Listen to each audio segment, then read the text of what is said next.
Bueno, seguim des de la Plana Ràdio. La veritat és que avui estem tenint, com tots els anys, un dia força atabalat perquè és que s'organitzen moltes activitats alhora i de vegades és difícil acudir a tots. Sabeu que en breu s'organitzarà aquesta activitat relacionada amb els fogons, aquesta demostració culinària, la cuina del present i del futur, a la carpa central del recinte firal, podríem dir-ho així, a l'escenari central.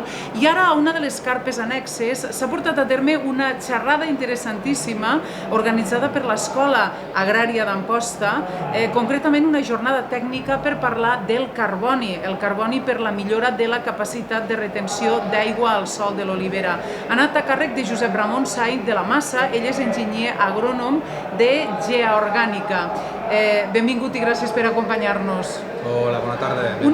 Gràcies a vosaltres. Una xerrada interessantíssima en la que hem parlat precisament d'aquesta qüestió del carboni i de com afecta el cultiu de l'olivera en aquest sentit. Fes-me uns 5 cèntims del que avui tot has exposat, que a través del YouTube la gent ho podrà veure i que ha estat molt interessant, sobretot el tema de la producció.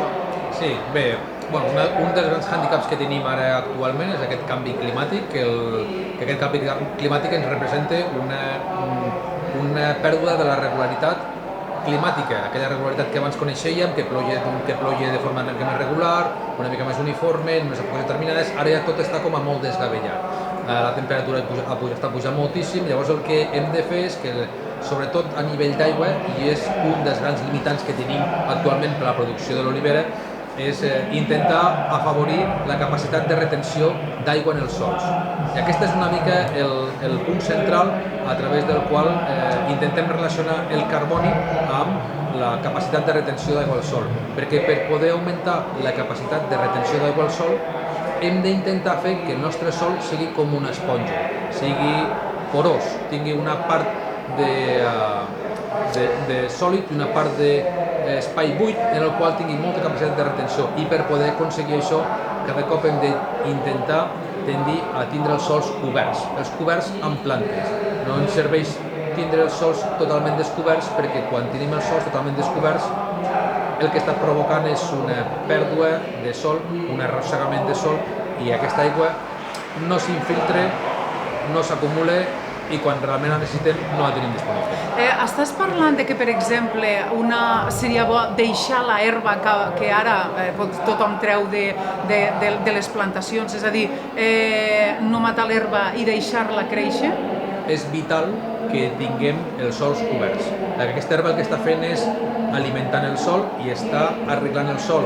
Ens està afavorint que aquesta pluja, aquesta gota de pluja, quan cau, en comptes de caure directament sobre el sòl i relliscar, perquè ara rellisca, el que faci és infiltrar-se i es vagi acumulant perquè la utilitzi la planta, la utilitzi l'olivera quan realment la necessitem. Però no és una mica complexa, i t'explico. Nosaltres som terra de vents i l'oliva cau al terra, llavors per això sempre es mantenen aquests camps nets. Què és el que hauríem de fer? Perquè aquesta sí que és una mica una controvèrsia, no? És a dir, d'una part és bo tindre els sòls verds o amb vegetació, però de l'altra, aquí quan ens afecta el vent, l'oliva cau i es podria perdre molta oliva. Sí, aquí hi ha dos temes.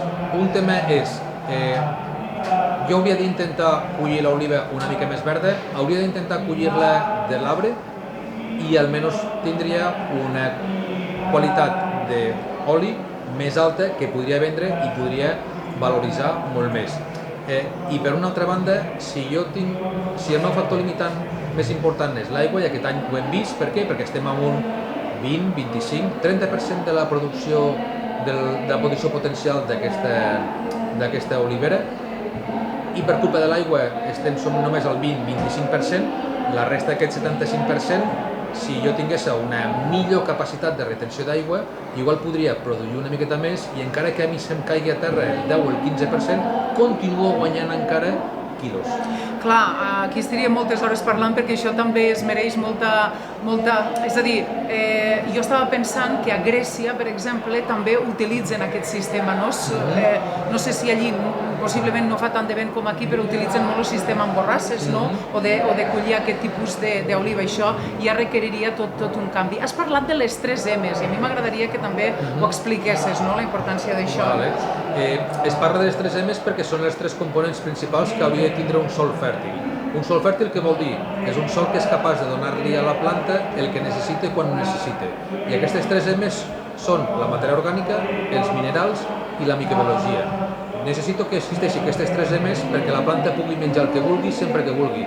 Quan la planta pot menjar el que vol sempre que vol, és una planta que pot expressar tot el seu potencial productiu i a més no té problemes sanitaris, no té problemes de plagues ni té problemes de malalties.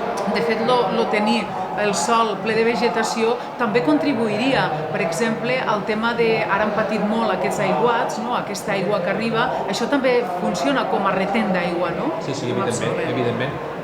Un dels grans problemes de les inundacions no només és aquesta pluja que cau de cop, sinó aquesta manca de capacitat del sòl d'absorbir aquesta pluja. Si jo tinc el terra totalment llis, totalment compactat, perquè així em facilita la recol·lecció de les olives quan cauen a terra, també el que em provoca és que quan plou l'aigua corre.